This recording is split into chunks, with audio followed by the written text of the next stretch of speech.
I learned going door to door, I would knock on 10 doors before someone would say yes. So that's a 90% failure rate. Like if you really want to look at that. But then if I knocked on 100 doors, I would make how much money I needed to pay for my next studio session. So I've always looked at that in business too. It's just like, it's just a numbers game. And it's like 90% can fail, 99% can fail. 1% of the people that look at your ad can click on it and you can be doing huge numbers. You don't need a majority, success rate. So, and I think that's where people sometimes get emotionally connected. For me, like, I'm just like, hey, if that didn't work, let's do another one. If that didn't work, let's do another one. And then all of a sudden we get one and it's like, and it's running for 2 years.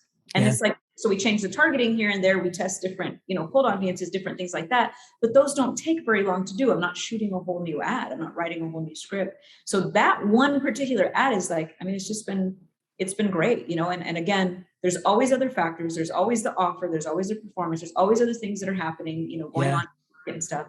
But I've seen it happen. And I'm like, well, I will tell you something that you did that resonated with me. So before I even and tell people this, it was, all right, so she has this offer, right? You guys all know I'm doing surveys, Survey Detective, and we're collaborating to do it. She's going to test it out with me. She's thankfully spending a few minutes with me so that we can go and build out a survey, which we've done. And we've kind of like brainstormed a little bit about her business to go through the whole like perfect survey method, right? And, one of the things that you did that a lot of people that come to me and say they want to work with me and get going is you really do, you say you do something and like you execute. And I think that's like a major thing of why you're successful. I don't know if you recognize that or not, but like you literally, you say you're going to do it, you get shit done. Like we sat and we were in Phoenix together during a conference and you banged out videos like it was nothing. Like to me, it was like, sometimes I get overwhelmed with it. I'm like, oh, I got to help this person with the script here or there and like show them how to say that or say this. And like, yeah, well, give me like an idea of what you want me to say. Okay, great. Here. And you're like, boom. And then you just pulled up your iPhone, like with some like little tripod and you just like started taping yourself. And I was like, wow, like that's just like, just do it. Like, like, and they always say, just do it. You really you're like, F it, like just do it. Like you literally have zero fear of failure, like zero, which is so powerful. I don't think you realize that. Well, I think that saying, done is better than perfect. I've realized that content is king. And sure, I can make sure that my audio levels and visuals are amazing and I can make sure all that stuff. And I'm going to get maybe one thing done. But one thing done very, very well, but 10 things done just good enough are going to outperform that very well. Like I'm such a good enough person. And I'm like probably the only person that's proud of saying that because I'm like, nothing I do is perfect. Everything's just good enough. But that's really what I think. There's so much power in that. And maybe being perfectionist works for other people.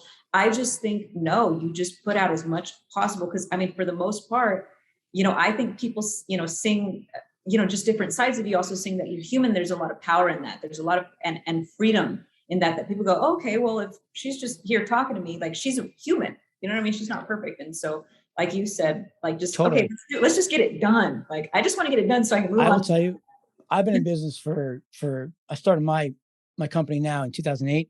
I still today struggle with what you just said. There are times it's like ebbs and flows where like, I'm procrastinating, I'm doing something. And I'm like, I kind of like get into the weeds of it. And then like, I'll go to sleep and a few days go by and I'm like, what am I doing? Like, why am I like, it's like, just do it. Right. And it's like, what you did really resonated with me. And it's like, wow, like I could see why you're successful. Right. And it's all about just like throwing things at the wall. You don't have to be right the first time, to your point. Like you do it once and then it's like, all right, well, you did all this work, you spent all this time, and then you go into what you said earlier. It bombs, right? Now it's like, all right, now you got to go back to the drawing board. You're like, boom, boom, boom, boom, boom. And like, it's awesome. But like you banged out those videos. So like videos are not that hard, right? You can go and get a production company to do it if you really want to. But like, all you need is an iPhone, right? And you're speaking to your audience. That's what you're doing, right? You don't have like any like crazy like amount of people following you around. No, and and I've done like I've done big productions where I've like rented out studio spaces and video production teams and had lighting and spent thousands and thousands of dollars. There is literally no like correlation with like how much you spend on your production with how much you make. off of that app. And in fact, the 2 ads that I did actually didn't do as well as the cell phone stuff that I've done. And so for me, I'm like, why am I going to spend days putting together like shots and like, this is when we're going to do this, and we're going to do these angles, and we're going to do this, or like sound effects, when I can literally just shoot it on my phone, have something done within the next 2 hours, and it's probably going to outperform the high production. So it's like, even when we're doing ads for other people, like that's what I'm telling them. I'm like, we can do this high production if you want. We have the team that can do it. I don't even recommend doing it. I just recommend using a cell phone, because you can also the turn. You can do another one and another one and another one, because you need to test, because you don't know what's going to work. So just keep popping, just keep doing it and doing it. Don't be emotionally attached. I've had plenty of ads where people are like, you suck, I hate you. Why are you in my newsfeed? You know what I mean? Like where they say stuff because they see me all the time.